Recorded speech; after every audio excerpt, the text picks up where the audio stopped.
नमस्कार, news state देख रहे हैं आप। मैं हूं आपके साथ रंजीत। सबसे बड़ा मुद्दा में आज बात पुलिस के काले करप्शन की।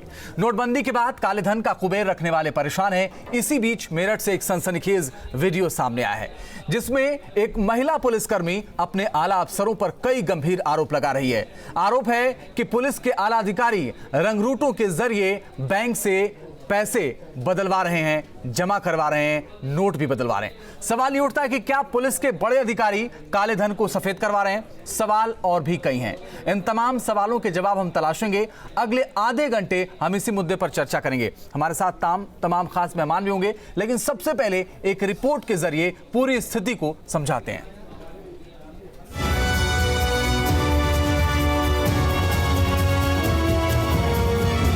तो आखिर क्या है काले धन का पुलिस चरित्र?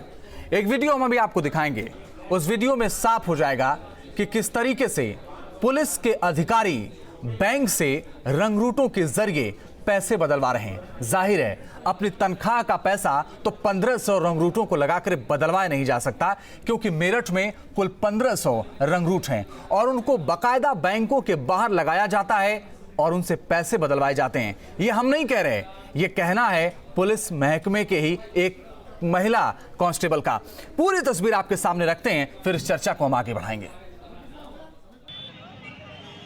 देश भर में नोटबंदी के बाद पैदा हुई मुसीबतें अभी पूरी तरह खत्म नहीं हुई हैं। काले धन के कुबेर ब्लैक को व्हाइट करने में परेशान हैं। इस गोरख धंधे को रोकने का जिम्मा है सरकारी विभागों पर, खासतौर पर पुलिस के ऊपर।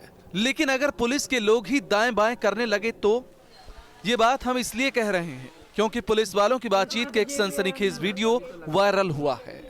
आप भी गौर से देखिए और बड़े ध्यान से सुनिए। ना अभी तो लगातार चल रहा है, सूची बना रहे हैं। किसी चीज से तुम लड़कों को लगा रहे हो, आरटीसी वालों को रोज बदलवाने में 817 अरविंद। तो सुना आपने, मामला शायद अभी आपको समझ में नहीं आया होगा, आगे सुनिए। तुम लड़कों को लगा रहे हो, आरटीसी वालों को रोज बदलवाने में 817 अरविंद लग रहा है। 1 लाख रुपए देके खोली छोड़ देते हैं। लड़कों की बदलवा लो तो डीआईजी लगवा रहा है, अलग से लगवा रहे हैं आईजी पाईजी से। आपने सुना पुलिस वाली मोहतरमा ने क्या कहा। आरटीसी वालों को नोट बदलवाने में, जमा करवाने में लगाया गया। डीआईजी और आईजी ने नोट बदलवाने और जमा कराने के लिए आरटीसी के लड़कों को लगाया। पहले आप समझ लीजिए कि नीरज रानी नाम की महिला पुलिसकर्मी ने आरटीसी किसे कहा। दरअसल आरटीसी पुलिस प्रशिक्षण महाविद्यालय है, जिसे पुलिस के लोग रंगरूट ट्रेनिंग सेंटर कहते हैं। तुम्हारा चेंज नहीं होगा, ये बताओ। अब सवाल उठता है कि इस बात का क्या मतलब है। क्या ट्रेनिंग करने वाले रंगरूटों को बैंक की कतार में लगाकर नोट बदलवाए गए? दरअसल मेरठ में कुल 3 ट्रेनिंग सेंटर हैं। मेरठ पुलिस लाइन में करीब 400 रंगरूट, पुलिस ट्रेनिंग सेंटर में लगभग 800 रंगरूट और छठी वाहिनी पीएससी में करीब 300 रंगरूटों की ट्रेनिंग चल रही है, यानी कुल मिलाकर 1500 रंगरूट। मेरा कितनी देर में?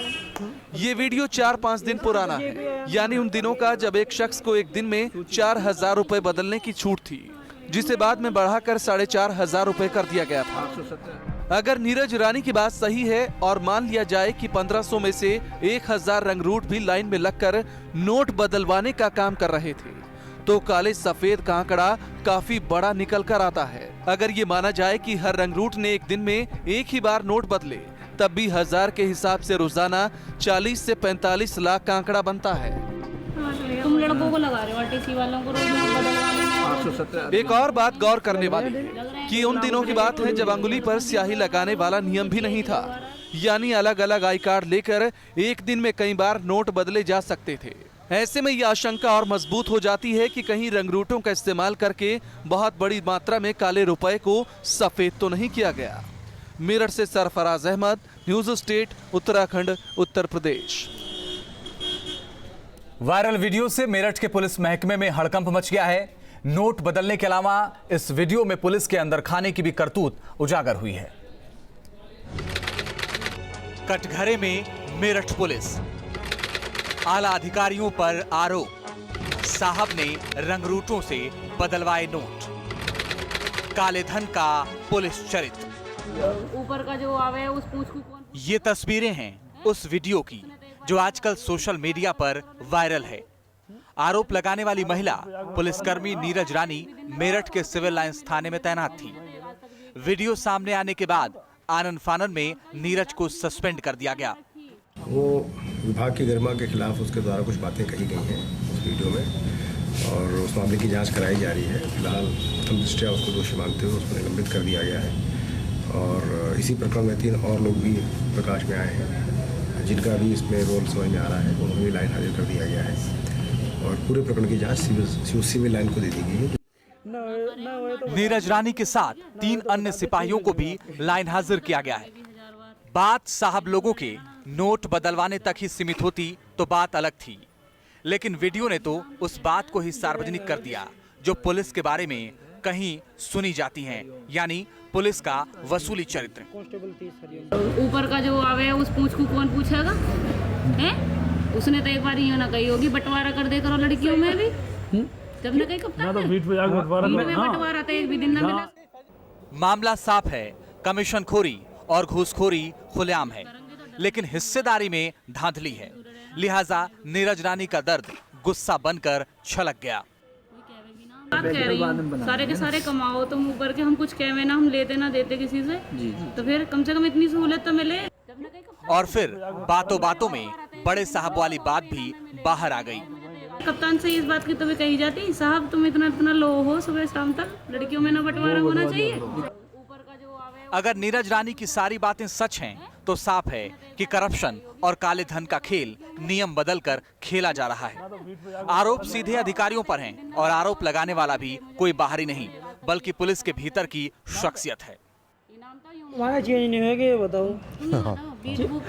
हमारे पास है ही नहीं चेंज करवाने को, चलो होना चाहिए जब होगा ना हो तो बता दियो, किसी से, ठीक है ना हो तो बता दियो, चेंज हो जाएगा आपके। जब करेंगे तो डरेंगे भी 1000 बार, कहने से रहना ना, सुनने से बोलने से डर। कोई कहवे भी ना, हम तो कहवे जा ना डरेंगे वो जिस। हालांकि न्यूज स्टेट इस वीडियो की सत्यता की पुष्टि नहीं करता, लेकिन खुद पुलिस ने इस वीडियो को गंभीरता से लिया है और खबर दिखाए जाने के बाद पुलिस महकमे में हड़कंप मचा हुआ है। मेरठ से सरफराज अहमद, न्यूज स्टेट उत्तराखंड, उत्तर प्रदेश।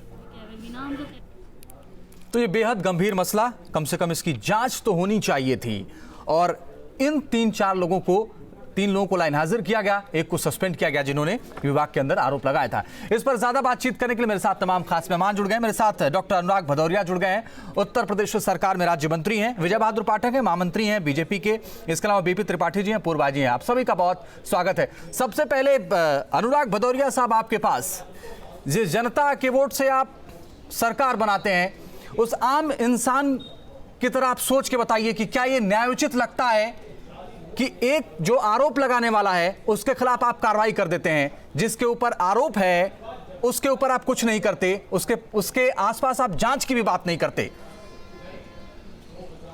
सबसे पहले मैं आपको बता दूं, जो मुद्दा आपका है जी, ये मुद्दा पूरे देश में ये जो डिमोनेटाइजेशन का चारों तरफ घूम रहा है, उसकी वजह से पूरा देश एक ही जगह रुका हुआ है और उसी न्यूज़ को खोजता घूम रहा है, जहां पे पैसे की बात हो रही है कि लाइन में लगे लोग, सारे के सारे लोग लाइन में आ गए। और आप मीडिया भी, आप लोगों की भी उसी, इतनी बेरोजगारी, इतनी लोग बीमारियों से परेशान, इतनी आप देखो लोग मानसिक रूप से परेशान, उसका नहीं, मेरा सवाल जो है उसका तो जवाब दे दीजिए साहब।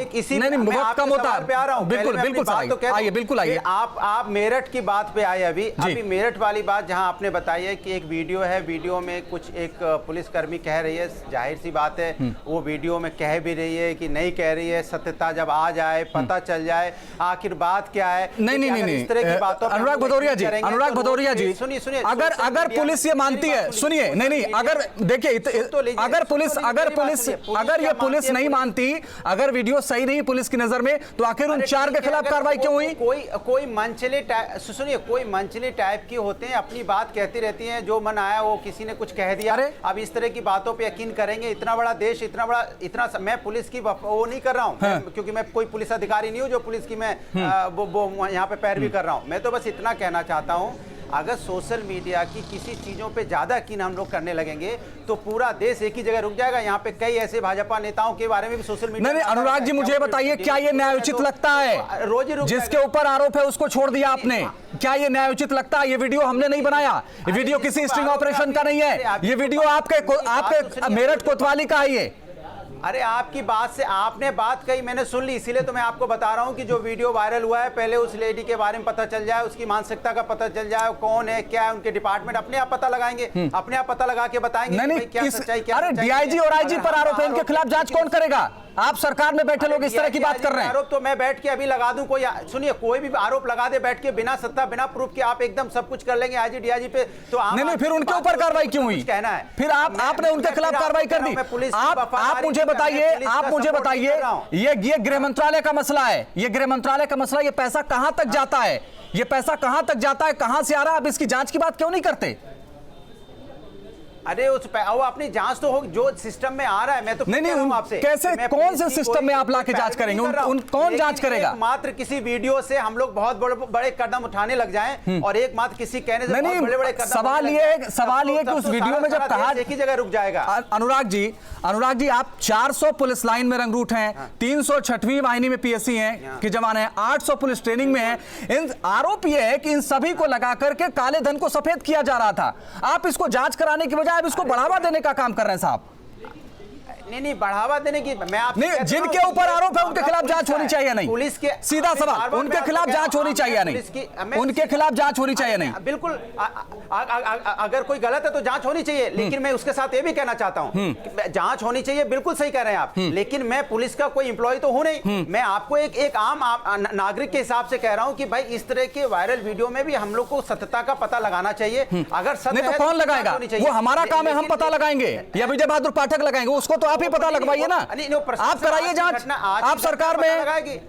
अरे आज की घटना वो पता लगाएंगे, नहीं लगाएंगे तो बाद में उनसे इंक्वायरी तो हो ही जाएगी। ऐसा तो नहीं कौन इंक्वायरी करेगा साहब? वही मैं जानना चाह रहा हूं आपसे। आप ये जो सुनिए मेरी बात तो सुन लीजिए। मिर्जापुर में आज घटना हुई और जिस तरह से आपने देखा होगा, जिस तरह से किसी सिपाही ने वहां पे लाइन लगे लोगों को पीटा, तो माननीय मुख्यमंत्री ने नहीं मिर्जापुर का नहीं, फतेहपुर का, फतेहपुर का था, सुनिए फतेहपुर का था, ठीक कर लीजिए, बता रहा हूं फतेहपुर का था।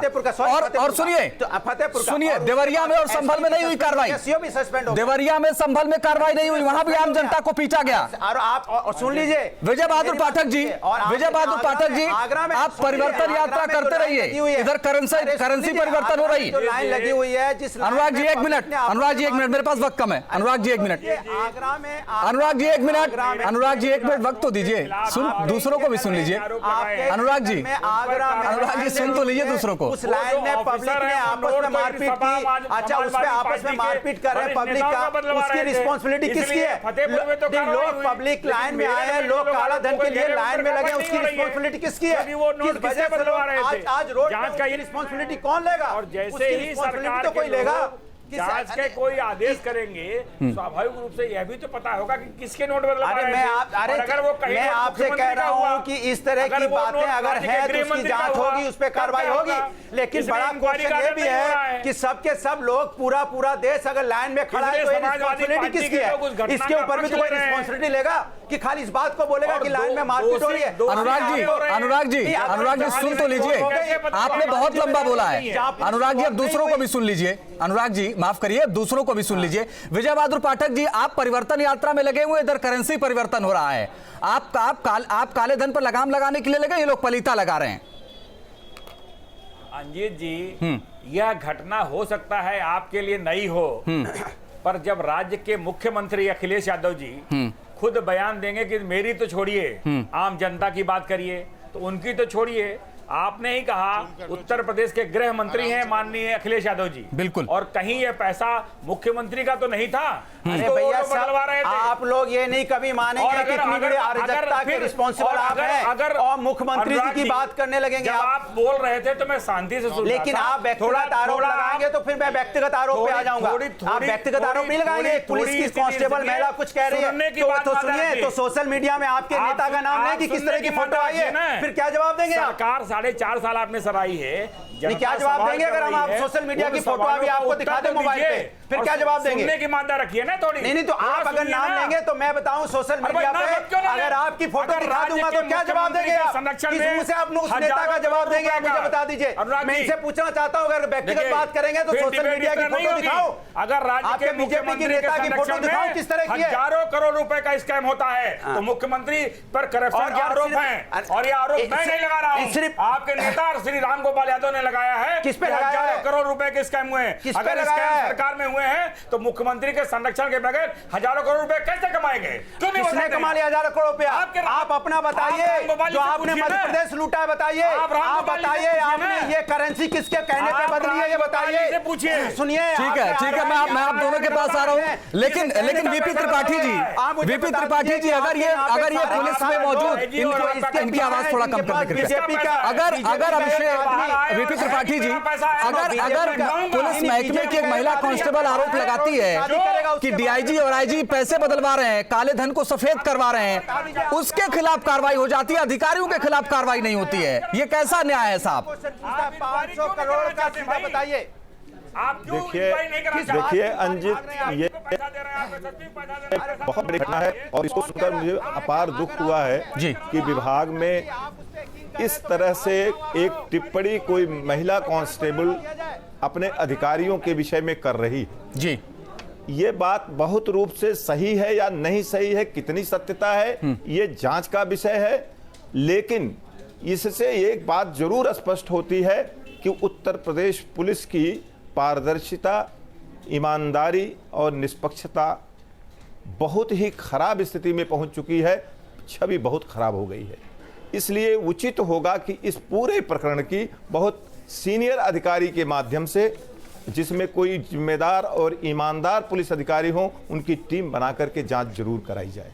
दूसरी बात, मैं इस डिमोनेटाइजेशन पर कोई टिप्पणी करने से परहेज करते हुए मैं ये कहना चाहूंगा कि ये जो भी घटना चाहे फतेहपुर की हो, गाजियाबाद की हो, अन्य जनपदों में जो पुलिस लाइन जो लाइनें लग रही हैं नोट बदलवाने के संदर्भ में, इनमें कहीं ना कहीं कानून व्यवस्था बहुत बड़ी समस्या के रूप में, अगर जल्दी इस पर कोई नियंत्रण या कोई लाइन कम नहीं हुई तो ये बढ़ने वाली है। ठीक है। इसलिए आगे इस पे बहुत सतर्क रहने की जरूरत है, ठीक है। और बहुत जिम्मेदारी से ठीक है। इस पर कहीं न कहीं कोई व्यवस्था करने की जरूरत है। ठीक है अभिषेक, मैं आपके पास आपको आऊं। एक चीज और आगे कहना चाहूंगा। जी जल्दी से सर।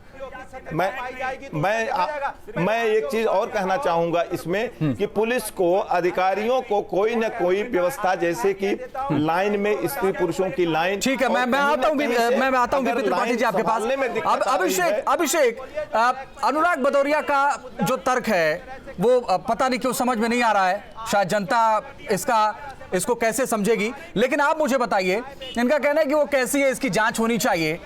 जो दोषी है, जिसके ऊपर आरोप है, उसको तो ये कह रहे हैं कि नहीं वो ठीक है, और जो लोग आरोप लगाने वाले उनके खिलाफ कार्रवाई, ये कैसा न्याय है साहब? देखिए, न्याय की तो उम्मीद छोड़ दीजिए, और जो अनुराग भदौरिया, उनके तर्क थोड़े से समझ में आने से परे हैं। जिस फतेहपुर की घटना पर वो मुख्यमंत्री की कार्रवाई को एक नजीर बताकर पेश कर रहे हैं, वो भी सोशल मीडिया से आई है, और इस घटना में तो बिल्कुल दूध का दूध और पानी का पानी है। ये कोई महिला आम महिला नहीं है, ये सिपाही है, इसके कंधों पर फीत लगी हुई है, वर्दी खाकी है, और ये कोई नाराज नहीं है व्यवस्था से, लेकिन एक चर्चा कर रही है अपने थाने में, उसी सिविल लाइन थाने में बैठ के चर्चा कर रही है, जिस सिविल लाइन थाने के अंडर में आईजी, डीआईजी, डीएम, कमिश्नर और इवन एसएसपी के ऑफिस और रेजिडेंट्स आते हैं। वो व्यवस्थाओं पर अपने स्टाफ से दोपहर में थाने के मुंशी और ये टेबल लेकर बाहर बैठे हैं। पहले तो शायद आलोक भदौरिया जी को ये नहीं पता है कि वो महिला कौन है, किसकी जांच करेंगे। आपस में बात हो रही है कि हफ्ता इतना आता है, महीना इतना आता है, सब पुलिस बांटे हमें नहीं देते, और देखिए आईजी, डीआईजी को देखिए वो किस तरीके से रंगरूटों को लाइन में लगा रहे हैं, और ये वीडियो बनाने वाला और कोई शख्स नहीं है, शख्स है पुलिस डिपार्टमेंट का ही। वहां कोई मीडिया के कैमरे नहीं चल रहे हैं, और कोई भी पुलिस या वर्दीधारी, चाहे आर्मी हो और सैनिक बल हो या पुलिस हो, अंजीत, कोई भी कैमरों के सामने ऐसी बात नहीं बोलेगा, डीआईजी, आईजी के खिलाफ ऐसे उद्गार नहीं रखेगा, उसे कार्रवाई का डर होगा। एक ये टॉपिक जो है वो थाने परिसर में हर स्टाफ में चलता है। हम भी किसी चैनल में काम कर रहे हैं, किसी व्यवस्था से अगर नाराज होंगे तो लंच की टेबल पर बैठ के डिस्कस कर लेंगे कि क्या प्रधानमंत्री का ये डिसीजन सही है, गलत है, या हमारे डिपार्टमेंट में क्या चल रहा है। किसी स्कूल के स्टाफ रूम में ऐसी चर्चा होती है। तो भदौरिया साहब को ये चाहिए था कि जिस तरीके से अखिलेश यादव जी ने फतेहपुर में कार्रवाई करी, इस पे भी नजीर पेश करते हैं और बड़े अधिकारियों पे कार्रवाई करते हैं। बिल्कुल अभिषेक, मैं आपके पास आता हूं। अनुराग जी, जो महिला कांस्टेबल ये सब बता रही है, उसकी भर्ती हुई है, भर्ती की एक प्रक्रिया होती है, वो भी आप जानते हैं। कह रहे थे कि उसकी कम से कम देखना चाहिए मानसिक स्थिति क्या है। एक जांच होती है, उस जांच के तहत भर्ती होती है, सारी चीजें होती है, उसके बाद आप पुलिस में भर्ती करते हैं। एक थाने के अंदर इस तरह की चर्चा हो रही है कि वो कितना लेते हैं, वो महीने का कितना आता है, हमारे पास तो आता नहीं, हमारे पास तो है नहीं। इस तरह की बातें अगर एक थाने के अंदर हो रही हैं और आप उसको कह रहे हैं कि नहीं, जिन लोगों ने जो सस्पेंड हुए हैं या जो लाइन हाजिर है उनके खिलाफ जांच होनी चाहिए, तो बहुत शर्मनाक है, बहुत अफसोसजनक है साहब। अरे मैं आपको एक ही बात को बोल चुका हूं कि भैया मैं पुलिस का कोई प्रवक्ता नहीं हूं। एक बात, दूसरी बात, पहले वीडियो की सत्यता पता चल जाए, जो सत्ता पता चल जाएगी तो अपने आप कार्रवाई हो जाएगी। आप जानते हैं कि नहीं, अपने आप कैसे हो जाएगी? अगर वहाँ गलत पाई जा रही है, अरे वो पैसा कहाँ से आ रहा है, किसके पास से आ रहा है, कहाँ जा रहा है, कौन बदलवा रहा है, क्यों इसकी जांच नहीं हो रही? पैसा है कि नहीं है मैं कह रहा हूँ। हम लोग अरे भैया आप फिर वो वही एक रटी रटाई बात, कुछ नया बताइए। अगर आप कुछ बताने आए तो नया बताइए। अनिल क्या चल रहा है? आपने किसी पुलिस अधिकारी से पूछा था क्या इसको? अनुराग जी एक मिनट, अनिल आपने किसी पुलिस अधिकारी से पूछा था कि जो उत्तर प्रदेश में चल रहा है व्यवस्था, इसको कंट्रोल कैसे करते हैं आप? अनिल, एक ऐसा काम किया हो, बेरोजगारी के ऊपर कोई इन्होंने मुद्दा उठाया हो, जी बिल्कुल, किसी पुलिस अधिकारी की बात क्या करूं। मैंने तो यूपी का जो नंबर 2 का जो पुलिस अधिकारी होता है, ADG law and order Daljeet Chaudhary, उनसे हमने जब कहा कि इस तरह का वीडियो सामने आया है और वीडियो हमने उनको दिखाया, मेरे इसी कान में लगे ईपी को उन्होंने अपने कान में लगाया और पूरा वीडियो मेरे मोबाइल से देखा। और फिर उसके बाद उन्होंने कहा कि ये सिर्फ एक लूज टॉक का मामला है, बहुत गंभीर मसला नहीं है। इस तरह की लूज टॉक तो आप भी अपने बॉस और अपने ऑफिस के लिए करते होंगे। तो जिस यूपी में जिस कहा जाता है कि थाने बिकते हैं, पैसे लेके एफआईआर लिखी जाती हो, ये मेरे आरोप नहीं है। अमिताभ ठाकुर जो कि यूपी पुलिस के आईजी हैं, उन्होंने ये आरोप लगाए थे कि यूपी में पैसे लेकर थाने की पोस्टिंग दी जाती हो। तो जाहिर बात है कि जब भ्रष्टाचार इतना आकंठ डूबा हो जिस डिपार्टमेंट में, तो वहां पर इतने बड़े आरोपों को उन्होंने कहा कि ये लूज टॉक का मामला है। तो लूज टॉक माना जा रहा है। मैं आता हूं अनिल आपके पास, मैं लौट रहा हूं, लेकिन एक और तस्वीर जो मध्य प्रदेश के मुरैना से आई है, आइए आपको दिखाते हैं किस तरीके से इस तस्वीर में कुछ पुलिस वाले एक शख्स को पीट रहे हैं। तस्वीरें कुछ दिन पुरानी हैं और जो शख्स पीट रहा है वो फौजी है। मामला मुरैना जिले के अंबाह कस्बे का है। बताया जा रहा है कि मुरैना चौराहे पर स्थित एसबीआई ब्रांच में पैसे निकालने के लिए गया था और ये भी आपको बता दें एक शख्स के भाई का निधन हो गया था। ये पैसे निकालने के लिए गया था, लेकिन पुलिस वाले इसको पीट रहे हैं। वजह सिर्फ ये है कि पुलिस वाले अपने लोगों का पैसा बदलवाना चाहते थे। ये शख्स लाइन में लगा था और इसको पैसे नहीं दिलवाना चाहते थे। जब इसने कहा कि उसे पैसे की जरूरत है और वो लाइन में लग करके आया है, उसे पैसे मिलना चाहिए, तो पुलिस वालों ने उसकी पिटाई शुरू कर दी। जब लाइन में लगे फौजी ने इसका विरोध किया तो वहां मौजूद इंस्पेक्टर और बाकी पुलिसकर्मियों ने इसकी जमकर पिटाई कर दी। बता दें कि फौजी अपने भाई के तरहवीं संस्कार के लिए सामान खरीदने के लिए पैसे निकालने बैंक आया था। तो यह तस्वीर है। विजय बहादुर जी, तो मध्य प्रदेश में भी हो रहा है यही स्थिति, सब जगह है, अव्यवस्थाओं के लिए तो आप ही जिम्मेदार हैं। एक और तस्वीर हम आपको दिखा देते हैं और वहां पर फौजी का क्या कहना है, वहां के अधिकारियों का कहना है, सुनाते फिर विजय बहादुर जी आपसे रिएक्शन। फौजी उसमें कोई डिफाइन नहीं है।